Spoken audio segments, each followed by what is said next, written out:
ada juga muncul oknum-oknum yang bukan kapasitasnya untuk menanggapi itu, bukan kapasitas dia di dalam keilmuan seperti Ustadz Muhammad Nuruddin ini, ya. Mungkin mondok pun tidak pernah, ataupun mungkin belajarnya tidak apa namanya seperti para ulama-ulama yang memahami Quran, hadis dan lain sebagainya itu. Tapi dia dengan gampangnya, ya, dengan otaknya dia sendiri untuk, ya, menyalah-nyalahkan Ustadz Muhammad Nuruddin ini. Langsung saja kita sebut, ya, karena beliau juga sering menyebut orang, ya kan, seperti Harry Pras misalnya, itu kan sering ini dia ini menghantam, ya, Ustadz Muhammad Nuruddin ini, ya. Dan Ustadz Muhammad Nuruddin beliau sangat luar biasa, ya. Beliau tidak terkecoh dengan orang-orang seperti itu, ya.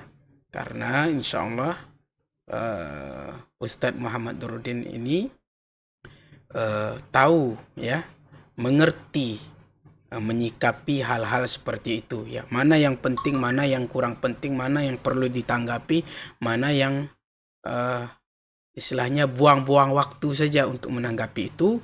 Lebih baik fokus untuk meluruskan pemahaman umat di tengah-tengah kehidupan zaman sekarang ini yang sangat luar biasa.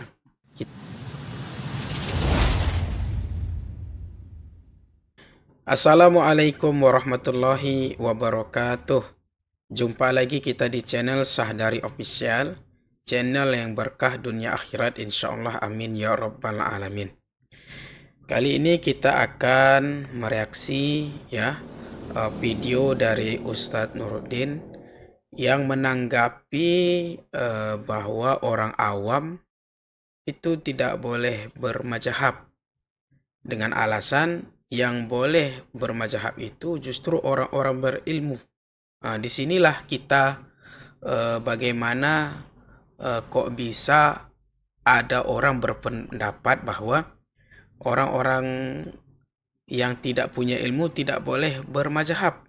Padahal sebenarnya yang kita pahami itu adalah justru orang yang tidak mampu, ya, dengan ilmu-ilmu tertentu, baik itu di bidang hadis, Quran dan lain sebagainya, itu justru perlu sandaran ataupun perlu dia itu memiliki pandangan dari ulama-ulama yang telah memiliki ilmu tersebut. Jadi tidak usah lama-lama, langsung saja kita dengarkan tanggapan dari Ustadz Nuruddin. Mudah-mudahan akan mencerahkan kita betapa pentingnya kita bermadzhab supaya kita ini amalannya terarah, ya, dengan mazhab yang kita yakini. Madhab itu, kalaupun ada, itu bukan buat orang awam, tapi buat ahli ilmu. Karena dia beristidlal. Mampukah orang awam beristidlal? Nggak mampu. Mampukah orang awam berijtihad? Ini salah kaprah. Madhab itu artinya kumpulan pendapat ijtihad para ulama. Dan yang bisa masuk ke sana orang awam atau ahli ilmu? Ahli ilmu. Itu paham. Orang awam mana? Orang awam dalil. Dia tidak bisa beristidlal, dia pegang dalil kitab was sunnah. Jadi salah kalau dikatakan saya madhabnya Syafi'i, dia awam. Kalau penanya bukan ahli ilmu, bukan ulama, maka dia tidak berhak bermadhab. Karena bermadhab. Disinilah kelirunya, ya. Ya, kelirunya memahami mazhab itu. Beliau ini mengatakan bahwa orang awam tidak boleh bermazhab. Padahal justru orang yang awam inilah seharusnya perlu dia untuk memiliki mazhab, untuk bermazhab. Supaya dia apa yang tidak dia pahami, ya dia ada gurunya ataupun mazhabnya, sehingga dia apa yang tidak dipahami bisa didapatkan dari orang-orang yang memahami. Kenapa tidak boleh bermazhab? Lucu, ya. Ini kita lihat lagi, ya. Nanti akan ditanggapi oleh Ustadz Nuruddin juga. Masuk ke dunia madhab, itu dunia ijtihad. Dia mentarjih, dan itu ahli ilmu.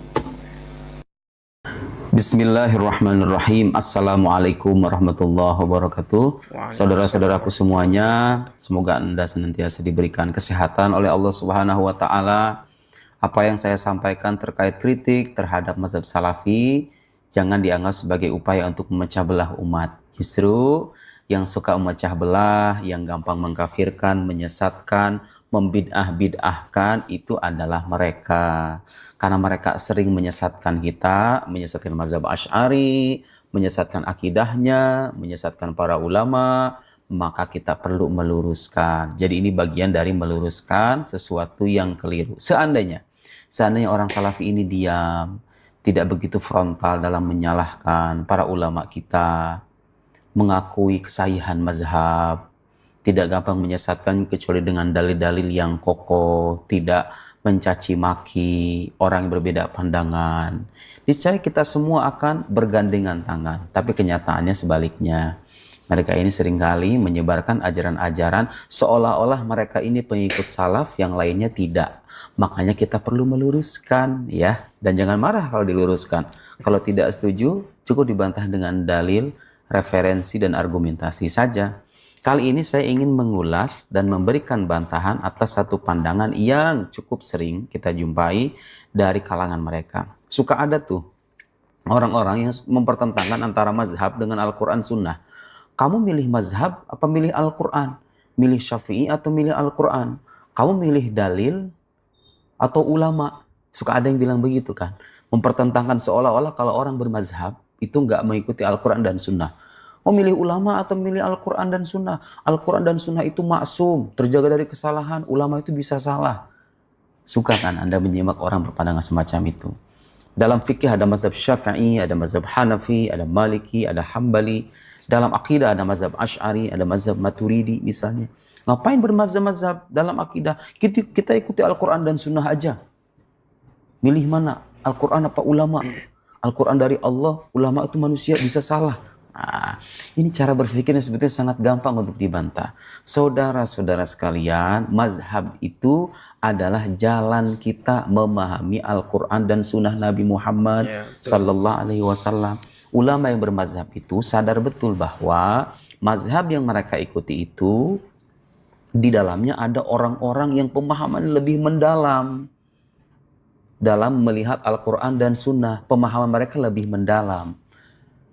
Kebanyakan dari kita ini orang-orang awam sebetulnya. Bahasa Arab nggak bisa, sekalinya bisa paling yang dasar-dasar doang. Kemudian usul fikihnya juga nggak begitu paham.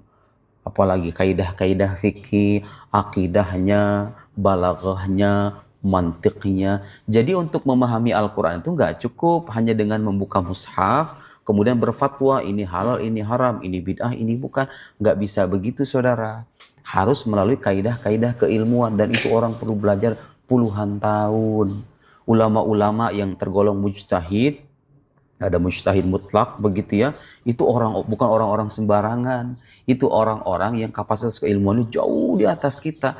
Kalau kita ngikuti mereka, itu artinya kita mengikuti Al-Quran dan Sunnah melalui orang yang lebih paham. Kita kan nggak paham langsung nih, nggak bisa paham langsung Al-Quran dan Sunnah. Kadang-kadang kita baca terjemahan doang. Ikuti orang yang ahli, yang lebih paham. Paham bahasa Arab, paham usul fikih, paham kaidah penafsiran, paham mantik, paham balaghah. Karena nggak gampang memahami Al-Quran dan Sunnah itu. Nah ini pelajaran juga nih bagi orang-orang yang gampang berfatwa, mengharamkan sesuatu, membid'ahkan sesuatu, tapi tidak melandasinya dengan kaidah keilmuan. Nah, di sini sudah jelas ya sahabat sekalian. Memang seharusnya kalau tadi di video pertama dia mengatakan bahwa orang tidak boleh orang awam bermazhab, justru sebenarnya kita yang awam perlu bermazhab. Kenapa? Karena kita tidak bisa memahami Al-Quran ya secara langsung, karena keilmuan kita tidak seperti ulama-ulama mazhab yang kita ikuti itu ya. Karena dalam memahami Al-Quran itu ya tentu banyak ilmu-ilmu yang harus kita pahami. Dan kita mempelajarinya tidak cukup setahun 2 tahun. Bahkan puluhan tahun seperti yang disampaikan oleh Ustadz Nuruddin ini ya. Jadi inilah perlunya kita bermazhab. Karena kalau kita baca Quran hanya terjemahannya saja, mungkin nanti akan mengotak-atik Al-Quran itu sendiri. Betapa banyak sekarang orang kan yang bukan ahlinya berbicara seolah-olah dia berfatwa, dia bukan ahli.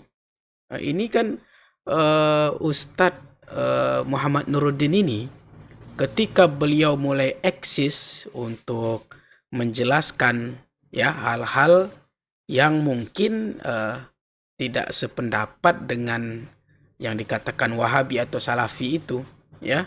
Ini kan mulai ada juga muncul oknum-oknum yang bukan kapasitasnya untuk menanggapi itu, bukan kapasitas dia di dalam keilmuan seperti Ustadz Muhammad Nuruddin ini, ya. Mungkin mondok pun tidak pernah, ataupun mungkin belajarnya tidak seperti para ulama-ulama yang memahami Quran, hadis dan lain sebagainya itu. Tapi dia dengan gampangnya, ya, dengan otaknya dia sendiri untuk ya menyalah-nyalahkan Ustadz Muhammad Nuruddin ini. Langsung saja kita sebut ya, karena beliau juga sering menyebut orang, ya kan, seperti Harry Pras misalnya, itu kan sering ini dia ini menghantam ya Ustadz Muhammad Nuruddin ini, ya. Dan Ustadz Muhammad Nuruddin beliau sangat luar biasa, ya. Beliau tidak terkecoh dengan orang-orang seperti itu, ya. Karena insya Allah Ustadz Muhammad Nuruddin ini tahu, ya, mengerti, menyikapi hal-hal seperti itu, ya. Mana yang penting, mana yang kurang penting, mana yang perlu ditanggapi, mana yang istilahnya buang-buang waktu saja untuk menanggapi itu. Lebih baik fokus untuk meluruskan pemahaman umat di tengah-tengah kehidupan zaman sekarang ini yang sangat luar biasa. Kita lanjut ya. Mengutip-ngutip saja. Mengutip Quran Sunnah itu gampang. Yang susah adalah memahaminya dengan kaidah keilmuan yang matang. Nah, di hadapan saya ada sebuah buku. Ini buku bagus sekali nih. Orang-orang Salafi itu kadang-kadang suka mencitrakan kelompok lain sebagai kelompok yang menyimpang dari Al-Quran dan Sunnah, lalu mereka seolah-olah menampilkannya sebagai pengikut Al-Quran dan Sunnah dan mengikuti ulama. Tahu nggak? Beliau nulis buku ini, lihat nih, Al-Madhabiyah Akhtaru Bid'atin Tuhaddidu Syari'atal Islamiyah, karangan Syekh Muhammad Said Ramadan Al-Buti yang pernah saya ulas di video sebelumnya. Anti mazhab, Al-Madhab ini anti mazhab. Jadi kayak orang Salafi zaman sekarang ini, gak mau bermazhab, pengennya langsung Al-Quran dan Sunnah aja katanya. Padahal tanpa disadari mereka sendiri kadang-kadang ikut dan bertaklid kepada tokoh-tokoh ulama mereka. Muhammad Ibn Abdul Wahab, Ibnu Taimiyah, Ibnu Qayyim, Syekh Utsaimin, Syekh Ibn Baz dan lain-lain. Mereka ingin lari dari mazhab, sadar atau tidak mereka sendiri kadang terjatuh ke dalam taklid kepada ulama mereka. Sama aja dong kalau gitu. Ikuti Imam Syafi'i, ikuti Imam Ahmad, ikuti Imam Abu Hanifah, ikuti Imam Asy'ari dalam akidah, ikuti Imam Maturidi dalam akidah. Kita ini sama-sama berjalan memahami Quran dan Sunnah. Gak bisa langsung, kecuali kalau Anda seorang mujtahid, intelektualitas Anda di atas rata-rata, baru Anda mengatakan ayo kembali kepada Quran dan Sunnah, jangan ikuti yang ulama yang lain kalau Anda mujtahid. Tapi kalau Anda orang awam harus bertaklid, ya. Jadi bermazhab itu bagian dari ajaran Islam, ya. Justru kata beliau anti mazhab itu adalah akhtaru bid'atin, bid'ah yang paling berbahaya yang bisa menghancurkan syariat Islam. Bukan saya ngomong ya, anti mazhab itu bid'ah, itu berbahaya bagi syariat Islam. Dan logika sederhananya begini saudara-saudara sekalian, dalam setiap bidang keilmuan itu ada ahlinya masing-masing. Di kedokteran, di pertanian, dunia bisnis, politik, hubungan internasional, apapun itulah disiplin keilmuannya. Ada para ahli kan. Kalau para ahli bicara itu landasannya nggak cuma sebatas membaca 1-2 lembar halaman. Mereka itu melahirkan teori, melahirkan kesimpulan berdasarkan pengamatan yang mendalam. Di agama juga begitu, ada para ahlinya gitu loh. Yang akidah ini ada imamnya, yang fikih ada imamnya, begitu. Nah kalau kita bermazhab itu artinya apa? Kita meninggalkan Quran dan Sunnah? Tidak, justru itu cara paling selamat dalam memahami Al-Quran dan Sunnah, karena kita nggak bisa paham langsung. Jadi bertaklid ini hal yang normal sebetulnya dalam kehidupan kita. Dalam kehidupan sehari-hari pun kalau kita pergi ke rumah sakit, kita kan sebetulnya itu mengiyakan pernyataan dokter karena kita percaya ada keahlian di situ. Ya, betul, ya. Betul. Nah, orang-orang Salafi Wahabi itu kadang-kadang berpandangan itu bermaksud bagian dari bid'ah, tidak ada landasannya. Kata siapa? Saya tidak akan menguraikan secara detail, silahkan Anda baca ya buku ini. Saya akan menampilkan beberapa poin untuk menegaskan bahwa bermazhab itu ada landasannya, baik dalam Al-Quran maupun praktek kehidupan Nabi Muhammad SAW. Ayo kita lihat masing-masing. Dalam Al-Quran seperti yang dipaparkan oleh Syekh Sa'id Ramadan Al-Muti rahimahullah halaman 84 ya, dari buku yang tadi saya sebut. Dalam ayat Al-Quran itu ada ayat yang berbunyi fas'alu ahla dzikri in kuntum la ta'lamun. Bertanyalah kalian kepada ahlu dzikr. Ahlu dzikr ini orang berilmu. Jika kalian tidak tahu. Lihat perintah Al-Quran. Kalau kita nggak tahu, nggak paham fikih secara menyeluruh nih, nggak paham akidah secara menyeluruh, maka tanya sama yang punya pengetahuan. Sangat wajar sekali kan. Jadi kalau saya dalam akidah bermazhab Asy'ari, itu bukan berarti bikin agama baru. Imam Asy'ari itu mengikuti ajaran salafus soleh dalam akidahnya. Dia punya jasa dalam membantah pikiran-pikiran yang menyimpang, sekaligus punya jasa merumuskan kaidah-kaidah keilmuan yang kemudian dilanjutkan oleh para murid-muridnya, seperti Imam Baqilani, Imam Ibnu Furaq, dan imam-imam yang lain, Imam Ghazali misalnya. Jadi Imam Asy'ari itu tidak datang dengan agama baru, begitu dengan Imam Maturidi. Dia tidak datang dengan agama baru, begitu dengan Imam Syafi'i, Imam Ibnu Hanbal, Imam Malik, Imam Abu Hanifah. Mereka itu adalah orang-orang yang ahli dalam bidangnya, punya murid-murid, dan mereka melahirkan karya. Dipelajari karyanya ini, dirumuskan kaidah-kaidah keilmuan, menyebar ke berbagai pelosok dunia, jadilah mazhab itu. Dari mana itu terlahir? Dari Al-Quran dan Sunnah juga semuanya itu. Dan Al-Quran merintahkan kita, kalau kita nggak paham, tanya sama yang tahu. Ini ajaran keluarnya, bermazhab itu. Ajma'al ulama, kata Syekh Sa'id Ramadan Al-Muti. Ulama semuanya sepakat ala annal ayah, bahwasanya ayat tersebut, fas'alu ahla dzikri in kuntum la ta'lamun, amrun liman la ya'lamal hukma wa la dalilahu bittiba'i man ya'lam dzalik. Ulama semuanya sepakat bahwa ayat itu adalah perintah kepada siapapun yang tidak mengetahui hukum agama dan dalil-dalilnya untuk mengikuti orang yang tahu. Ayo, bermazhab itu ada dasarnya dalam Al-Quran, ada itu. Wa qad ja'ala 'ammata ulama'il usul hadhil ayah umdatahum al-ula fi anna al-'ammi taqlid al-'alim al-mujtahid. Para ahli ulama usul fikih sebagian besar sepakat menjadikan ayat ini sebagai landasan utama dalam menetapkan kesimpulan bahwa orang awam yang tidak begitu paham agama secara mendalam itu harus bertaklid kepada alim yang mujtahid, yang punya pemahaman agama yang matang, memahami kaidah-kaidah keilmuan secara menyeluruh dan komplit. Dan landasannya adalah ayat Al-Quran bermazhab itu ya. Oke, itu satu aja dari ayat Al-Quran. Banyak nih dari dalilnya. Oke, kemudian dalam praktik kehidupan Muhammad sudah ada belum praktik bermazhab itu? Memang istilah Syafi'i, Asy'ari, Maturidi itu nggak ada di zaman Nabi, karena itu tokoh-tokoh muncul belakangan ya. Tapi inti dari bermazhab itu sendiri sudah ada di zaman Nabi. Karena inti dari bermazhab itu apa sih? Kita menjadikan ulama-ulama itu sebagai peta kita untuk memahami Al-Quran dan Sunnah. Karena kita merasa kita tidak begitu paham. Al-Quran itu bahasa Arab sangat mendalam. Ada lihat tuh di belakang saya, kitab-kitab tafsir itu belasan jilid. Ini hanya secuil saja di sekian banyak kekayaan hazanah Islam. Susah kita itu memahami Al-Quran sebagaimana pemahaman ulama itu. Makanya kita taklid gitu loh. Nah, beliau menjelaskan bagaimana praktek kehidupan sahabat. Madalla alaihi al-ijma' min anna ashab Rasulillah sallallahu alaihi wasallam kanu yatafawatuna fil ilm. Semua ulama sepakat bahwa para sahabat itu berbeda-beda tingkatan pengetahuan keagamaannya. Jadi sahabat sendiri beda-beda. Ada yang alim, ada yang awam. Sahabat, tapi seawam-awamnya sahabat, mereka derajatnya di atas kita ya, itu perlu kita catat. Walam yakun jami'uhum ahla futya kama qala Ibnu Khaldun walakana ad-din yu'khad an jami'ihim. Dan tidak semua sahabat itu ahli dalam berfatwa. Artinya ada di kalangan sahabat Nabi yang tergolong sebagai awam dan mereka diminta untuk mengikuti penjelasan yang ahli, kalangan sahabat yang benar-benar ahli pemahamannya. Di antaranya siapa? Nanti disebutkan oleh beliau, di antaranya khulafa arba'ah, 4 khalifah, Abu Bakar, Umar, Uthman, Ali, ditambah Abdullah bin Mas'ud, Abu Musa al-Ash'ari, Mu'adz bin Jabal, Ubay bin Ka'ab, Zaid bin Thabit. Ammal muqallidun lihaula fil madhhab wal fatwa fakanu fawqal hasar. Adapun para sahabat yang bertaklid kepada mereka yang tadi kita sebutkan itu tidak terhitung. Jadi praktek mengikuti orang lain yang lebih paham dalam beragama sudah ada di zaman sahabat. Itu nama inti bermazhab itu kan begitu sebetulnya.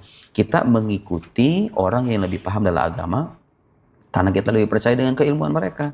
Imam Ghazali dikutip di sini bahwa kata beliau dalam kitab Al-Mustasfa, sini dikutipkan, saya bacakan kutipannya, bahwa orang awam itu tidak ada pilihan kecuali bertaklid, ya.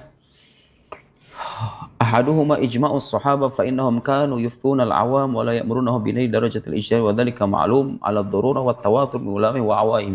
Apa yang beliau sampaikan tadi, bahwa para sahabat itu berbeda-beda pengetahuannya, yang alim, yang mujtahid, berfatwa untuk kalangan awam di kalangan mereka, dan yang awam ini tidak perlu menjadi seorang mujtahid tapi mengikuti sahabat yang lain yang lebih paham.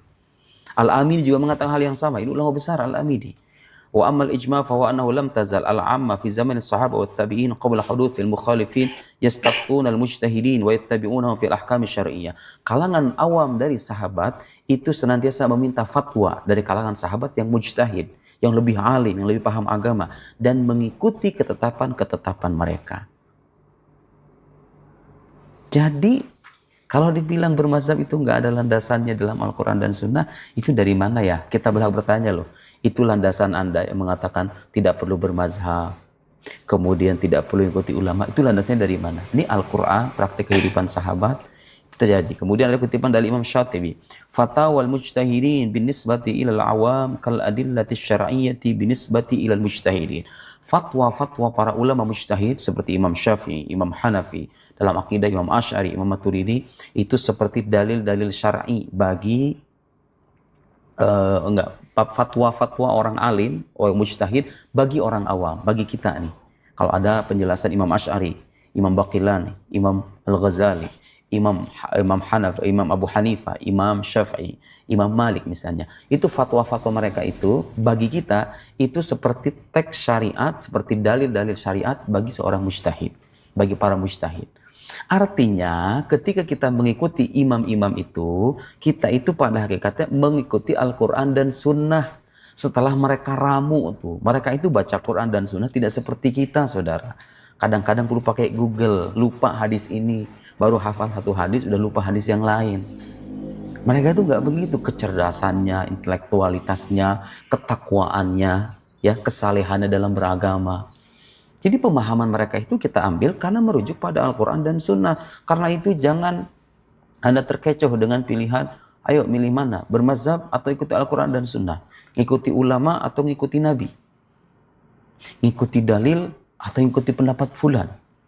Seolah-olah Anda lebih paham ketimbang mereka, ya. Lihat, ulama Ahlus Sunnah justru mengajarkan kerendah hatian kepada kita. Bermazhab itu pada hakikatnya adalah cerminan dari kerendah hatian dalam beragama. Merasa dirinya tidak paham atau kurang pemahamannya, orang seperti kita pun yang belajar agama puluhan tahun masih bertaklid, masih bermazhab. Karena kita merasa kita tidak lebih paham ketimbang para ulama kita. Lalu orang-orang yang anti mazhab ini, apakah mereka lebih paham ketimbang para ulama besar itu? Semoga bisa menjawab. Nah, itulah penjelasan dari Ustadz Muhammad Nuruddin. Insya Allah mudah-mudahan mencerahkan semua. Jadi jangan ragu-ragu, istiqomah terus ya untuk bermazhab ya. Karena dengan bermazhab mudah-mudahan kita bisa sampai ya, amalan kita itu sesuai sampai ke yang diajarkan oleh Rasulullah SAW dan lurus kepada Allah Subhanahu wa Ta'ala. Terima kasih, insya Allah kita jumpa di video berikutnya. Wassalamualaikum warahmatullahi wabarakatuh.